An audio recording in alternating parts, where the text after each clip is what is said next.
আমাদেরকে অসংখ্য নিয়ামত দিয়েছেন। হে মানুষ, তোমরা আল্লাহর কোন নিয়ামতকে স্বীকার করবে? কিন্তু মানব জাতির প্রতি আল্লাহ তাআলার সর্বশ্রেষ্ঠ নিয়ামত হলো তিনি আমাদের কাছে কোরআন পাঠিয়েছেন, এবং এই কোরআনের শুকরিয়া আমাদের আদায় করতে হবে সবচেয়ে বেশি। সূরা আল কাহফের 1 নম্বর আয়াত আল্লাহ তাআলা আমাদেরকে দোয়া শিখিয়েছেন, শুকরিয়ার ভাষা শিখিয়েছেন। আলহামদুলিল্লাহিল্লাযী, প্রশংসা সেই মহান আল্লাহ, সে আল্লাহর কাছে আমরা শুকরিয়ার মস্তক অবনতি করি। আনজালা আলা আবদিহিল কিতাবা, যিনি তার বান্দার প্রতি একটা কিতাব নাজিল করেছেন, আর তার রাসূল পাক সাল্লাল্লাহু আলাইহি সাল্লামকে তিনি কিতাব সহকারে দুনিয়াতে পাঠিয়েছেন। এটা মহান আল্লাহ তাআলার একটা বিরাট মেহেরবানি আমাদের প্রতি। এবং এই কিতাবটা এমন একটা কিতাব, ওয়ালাম ইয়াজআল লাহু ইওয়াজা, এই কিতাবের মধ্যে কোনো স্পষ্টতা নাই, কোনো বক্রতা নাই, ভুল বুঝাবুঝির কোনো অবকাশ নাই, অপব্যাখ্যা করার কোনো সুযোগ নাই। এরকম একটি সহজ সরল সুবুদ্ধ এবং অনুকরণ করা যায়, অনুসরণ করা যায়, মানা যায়, শিখা যায়, মুখস্থ করা যায়, বাস্তবায়ন করা যায়। কোরআনের শিক্ষাকে সার্বজনীন করার যতগুলো উপাদান থাকা দরকার আল্লাহ তাআলা সমস্ত কিছু দিয়ে এই কোরআনটা আমাদের কাছে নাজিল করেছেন। আলহামদুলিল্লাহিল্লাযী আনজালা আলা আবদিহিল কিতাবা ওয়া লাম ইয়াজআল লাহু ইওয়াজা। আমরা সেই মহান আল্লাহ তাআলার দরবারে শুকরিয়া আদায় করি যিনি কোরআনকে আমাদের কাছে পাঠিয়েছেন। আমার আজকের আলোচনার বিষয় মূলত কোরআনকে কেন্দ্র করে, কারণ আমি দেখতে পাচ্ছি বাংলাদেশের 90% মুসলমান, কিন্তু আজকে যদি জিজ্ঞেস করা হয় কোন কিতাবটা সবচেয়ে মজলুম কিতাব, সেটার নাম হবে কোরআন। কোরআনকে আমরা মসজিদে মাদ্রাসায় সীমাবদ্ধ করে ফেলেছি, কিন্তু যে কোরআনটা আমাদের জীবনকে আলোকিত করার কথা, আমাদের জীবন পদ্ধতি হওয়ার কথা, জীবনের শুরু থেকে শেষ পর্যন্ত পুরো জীবন যেখানে কোরআন দিয়ে পরিচালনার কথা, আমরা কিন্তু সেই পজিশনে নাই। এই কারণে আমি আজকে 5টা পয়েন্টে কথা বলার চেষ্টা করব ইনশাআল্লাহ, যদি সময় আমাকে সাপোর্ট দেয়। প্রথম আমি বলবো কোরআন কি, কোরআনের পরিচয়টা আল্লাহ তাআলা কোরআনে কিভাবে দিয়েছেন, কোরআনের প্রয়োজনীয়তাটা অথবা সুফল আমরা কোরআন থেকে কিভাবে পেতে পারি। 3 নম্বর হলো কোরআনের প্রভাব এবং প্রতিক্রিয়া একজন মুমিনের জীবনে কিরকম হতে পারে। 4 নম্বর হলো আমরা যদি কোরআনকে অবহেলা করি, কোরআনকে যদি না শিখি, কোরআন অনুযায়ী যদি জীবন পরিচালনা না করি, তাহলে আমাদেরকে দুনিয়া এবং আখিরাত উভয় জায়গায় কি পরিণামের মুখোমুখি হতে হবে, সেই বিষয়টা আমরা কোরআনের আলোকেই জানার চেষ্টা করব। সর্বশেষ এই কোরআনকে সামনে নিয়ে আল্লাহ রাসূল যে বিপ্লব করেছিলেন, সমাজ পরিবর্তন করেছিলেন, মানুষের জীবনের পরিবর্তন এনেছিলেন, সেটা কিভাবে সম্ভব হয়েছিল, আমরা এই 5টা পয়েন্টে কথা বলার চেষ্টা করব ইনশাআল্লাহ। এবং আমার প্রত্যেকটা পয়েন্টের পিছনে আমি কোরআনের রেফারেন্স আপনাদেরকে বলবো।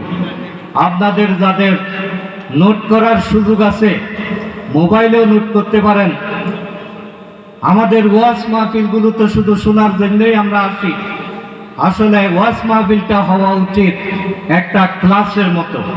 ক্লাসে যেভাবে আমরা প্রিপারেশন নিয়ে যাই, খাতাপত্র নিয়ে যাই, শিক্ষার জন্য যাই, আমলের জন্য যাই, আমাদের মাহফিলগুলো সে লক্ষ্যে পরিচালিত হওয়া উচিত। তা আমি চেষ্টা করব আজকে সেই আলোকে আপনাদের সামনে কথা বলার জন্য।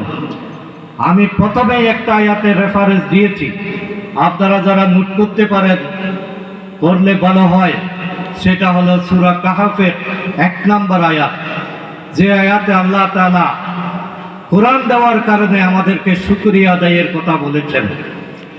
আল্লাহর কাছে আমরা সবচেয়ে বেশি কৃতজ্ঞ এই কারণে যে তিনি আমাদেরকে এখানে শুধু শুধু ছেড়ে দেন নাই, তিনি আমাদের জীবন পদ্ধতি দান করেছেন এবং যে কোরআনটা তিনি দিয়েছেন সেই কোরআনটা কি? সূরা আল ইমরানের 138 নম্বর আয়াত আল্লাহ তাআলা বলছেন, হাযা বায়ানুন লিন্নাস, আমি যে কোরআনটা পাঠিয়েছি এটি হলো তোমাদের জন্য বায়ান, স্পষ্ট বার্তা, তোমাদের জন্য মেসেজ, তোমাদের জীবন পরিচালনার নির্দেশিকা। হাযা বায়ানুন লিন্নাস ওয়া হুদান ওয়া মাউইযাতুন লিল মুত্তাকিন, এবং তোমাদের এই কিতাবটা হলো তোমাদের জন্য হেদায়েতের উৎস, আর এটা হলো উপদেশ বাণী, মাউইযাতুন লিল মুত্তাকিন, এটা মুত্তাকিদের জন্য উপদেশের সমাহার। সুতরাং কোরআনের পরিচয় সূরা আল ইমরানের 138 নম্বর আয়াতে আল্লাহ তাআলা দিয়েছেন। আমাদের কোরআন শরীফের শুরুতে এই আয়াতটা কিন্তু লেখা থাকে, কোরআনের কভার পেজে এই আয়াতটা আপনারা পড়বেন, দেখবেন এই আয়াতটা আছে। সেই আয়াতটা হলো হাযা বায়ানুল লিন্নাস ওয়া হুদান ওয়া মাউইযাতুন লিল মুত্তাকিন, এটা হচ্ছে মানব জাতির জন্য একটা বায়ান, সুস্পষ্ট বার্তা, এবং মুত্তাকি লোকদের জন্য এটা হলো জীবন পদ্ধতি, নির্দেশিকা। সুতরাং কোরআন শুধু সওয়াব কামানোর কিতাব না, কোরআন কোন তাবিজ তোমারের কিতাব না, কোরআন কোন মৃত মানুষের জন্য আসেনি, কোরআন শুধু মসজিদে বন্দি থাকার জন্য আসেনি, কোরআন এসেছে আমাদের জীবনকে সাজানোর জন্য, আমাদের জীবনকে কোরআনময় করার জন্য। কোরআনের দাবি হলো সেটা, আর এটা যদি আমরা না করি, আল্লাহ রাসূল এই জন্যই কোরআনের এই ব্যাখ্যাটা আমাদের জন্য যে নির্দেশিকা, আমাদের জন্য যে উপদেশ, আমাদের জন্য যে আলোর পথ, আল্লাহ রাসূল তার পবিত্র জবান দিয়ে সেই কথাটাই উল্লেখ করেছেন। ক্বালা রাসূলুল্লাহ সাল্লাল্লাহু আলাইহি ওয়াসাল্লাম মান কালা বিহি সাদাকা। আমরা কত কথা বলি, কিন্তু আল্লাহ রাসূল বলছেন তোমাদের কোনো কথাই কথা না, আসল সত্য কথা হলো ওই কথা যে কথাটা কোরআন থেকেই বলা হয়। মান কালা বিহি সাদাকা, যে ব্যক্তি কোরআন থেকে কথা বলল সেই সত্য কথা বলল, হক কথা, সত্য কথা, উপযুক্ত কথা, হেদায়েতের মতো আসল কথা যেটা, সেটা হলো কোরআনের কথা। ওয়ামান আমিলা বিহি উজিরা, আর যে কোরআন অনুযায়ী কাজ করলো, কোরআন অনুযায়ী আমল করলো, সেই আমলের প্রতিদান সে অবশ্যই পাবে। আপনি কোরআন মানবেন আর কোরআন আপনাকে ক্ষতিগ্রস্ত হবে, এটা হয় না। আল্লাহ রাসূল বলেছেন কেউ যদি কোরআন অনুযায়ী আমল করে, ওয়ামান আমিলা বিহি উজিরা, সে অবশ্যই এটার উপযুক্ত প্রতিদান পাবে। আজকে আমাদের সমাজে ন্যায় বিচার নাই, সবাই জুলুমের শিকার, কিন্তু আল্লাহ রাসূল বলছেন ওয়ামান হাকামা বিহি আদালা, তোমরা যদি কোরআন দিয়ে বিচার ফায়সালা করো, কোরআনের আইন যদি সমাজে চালু থাকে, তাহলে আদাল, ন্যায় বিচার, ইনসাফ, সুবিচার এটা ওখান থেকেই পাওয়া সম্ভব। আজকে কোরআনের আইন দিয়ে বিচার হয় না বলেই মানুষ জুলুমের শিকার হয়। এই জন্য আল্লাহ রাসূল বলছেন মান ক্বালা বিহি সাদাকা ওয়া মান আমিলা বিহি উজিরা ওয়া মান হাকামা বিহি আদালা। যে কোরআন থেকে কথা বলল, সত্য কথা বলল, যে কোরআন অনুযায়ী আমল করলো, সে ভালো প্রতিদান পেল, আর যে কোরআন অনুযায়ী বিচার ফয়সালা করলো সে সুবিচার কায়েম করলো। ওয়ামান দা ইলাইহি, আর যে কোরআনের দিকে মানুষকে ডাকে, কোরআনের কথা বলে, আল্লাহ রসুল বলছেন হুদিয়া, সেটাই হেদায়াত, অন্য কোনো পথে হেদায়াত নাই, কোরআনের পথেই হেদায়াত খুঁজতে হবে। ইলা সিরাতিল মুস্তাকিম, এবং সিরাতুল মুস্তাকিম সঠিক রাস্তার ঠিকানা হলো কোরআনের পথ। এই জন্য আমাদের কথা হবে কোরআন থেকে, আমাদের কাজ হবে কোরআন থেকে, আমাদের সিদ্ধান্ত হবে কোরআন থেকে, এবং আমরা যত মানুষকে নসিহা করব, উপদেশ দেব, সেটা অবশ্যই কোরআন কেন্দ্রিক হতে হবে, কোরআনের রেফারেন্সের আলোকে হতে হবে। এটাই কোরআনের দাবি।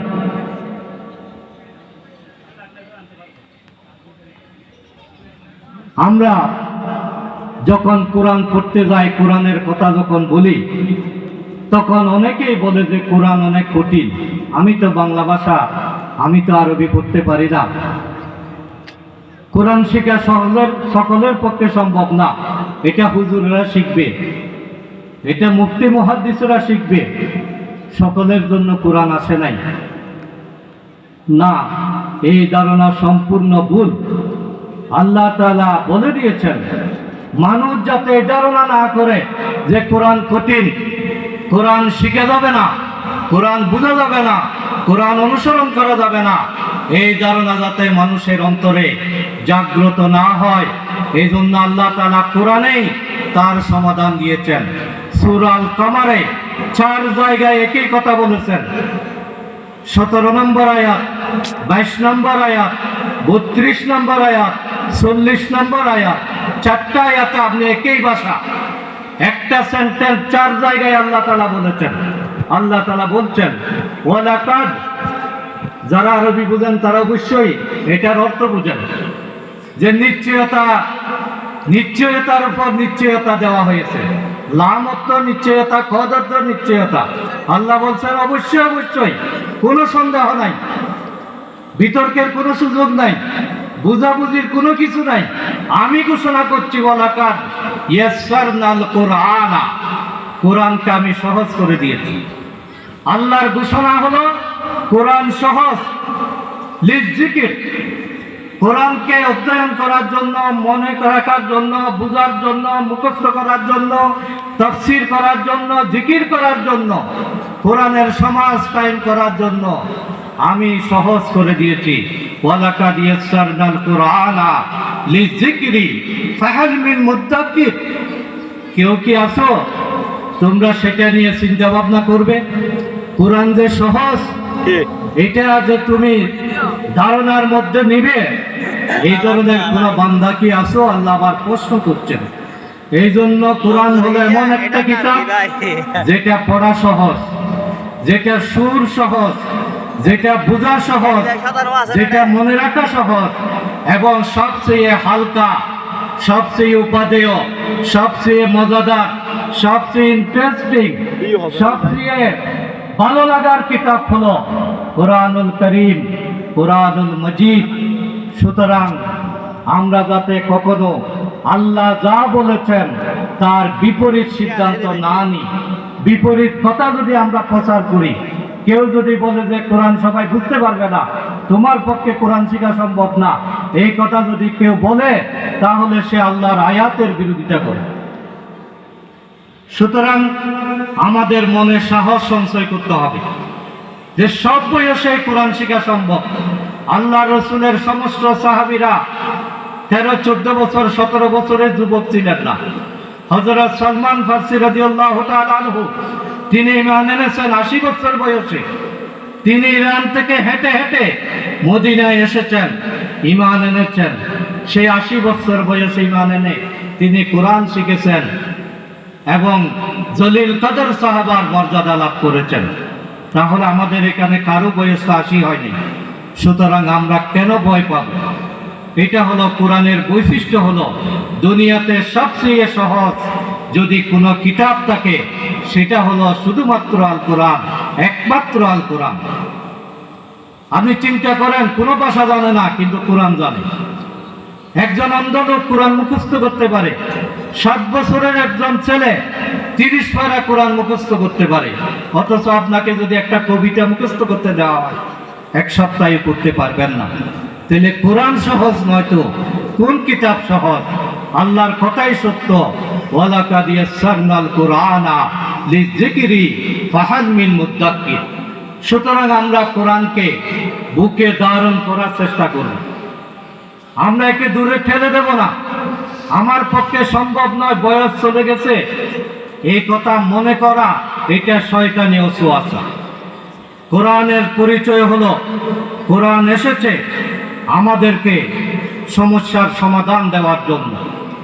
আমরা একটা স্লোগান সব সময় দিই, সব সমস্যার সমাধান দিতে পারে আল কোরআন। এটা কিন্তু আমাদের বক্তব্য না, এটা কোরআনেরই বক্তব্য। আল্লাহ তাআলা বলছেন, ওয়ানাজ্জালনা আলাইকাল কিতাবা, হে রাসূল আমি আপনার প্রতি এমন একটা কিতাব নাজিল করে দিলাম, এমন একটা কিতাব আপনার উপর আমি অবতীর্ণ করেছি, তিবয়ানান লিকুল্লি শাইইন, যে কিতাবের মধ্যে আপনি সবকিছু পেয়ে যাবেন। ব্যক্তি জীবন থেকে শুরু করে আন্তর্জাতিক জীবন পর্যন্ত জীবনের এমন কোনো পাঠ আসবে না, এমন কোনো সমস্যা সৃষ্টি হবে না যেটার সমাধান কোরআনে পাওয়া যাবে না। তিবয়ানান লিকুল্লি শাইইন, সবকিছু এখানে দেওয়া আছে। আর এই কোরআন হলো ওয়াহুদান ওয়া রাহমাতান ওয়া বুশরা, এটা হলো হেদায়াত, এটা হলো রহমতের কিতাব, এটা হলো সুসংবাদের কিতাব। আমরা যদি সুসংবাদ পেতে চাই, রহমত পেতে চাই, হেদায়েতের রাস্তা খুঁজে পেতে চাই, কোরআনের কাছেই আসতে হবে। তবে আল্লাহ তাআলা একটা শর্ত জুড়ে দিয়েছেন, ওয়াহুদান ওয়া রাহমাতান ওয়া বুশরা লিল মুসলিমিন। শর্ত হলো তোমাকে মুসলমান হতে হবে। মুসলমান মানি জন্মসূত্রে মুসলমান না। আমার নাম আব্দুর রহমান, এই কারণে মুসলমান না। আমার বাবা বড় পীর সাহেব, এই কারণে মুসলমান না। মুসলমান মানে হলো যেই ব্যক্তি ইসলামের সব কিছু মেনে নিয়েছে, আল্লাহর কাছে আত্মসমর্পণ করেছে, তাকেই বলা হয় মুসলিম। একজন হিন্দুর ঘরে জন্ম নিয়েও মুসলিম হতে পারে যদি সে ইসলামের বিধিবিধান গ্রহণ করে। আর মুসলমানের ঘরে জন্ম নেওয়ার পরেও হেদায়েত না আসতে পারে যদি সে ইসলামকে অস্বীকার করে, ইসলামের বিধানের মধ্যে না থাকে। আজকে আমরা তো সত্যিকার মুসলমান হতে পারি নাই। সত্যিকার মুসলমান যদি হতে পারতাম, ফজরের নামাজে জুমার নামাজের মতো মুসল্লি হতো। বাংলাদেশে মুসলমান কয়জন আছে?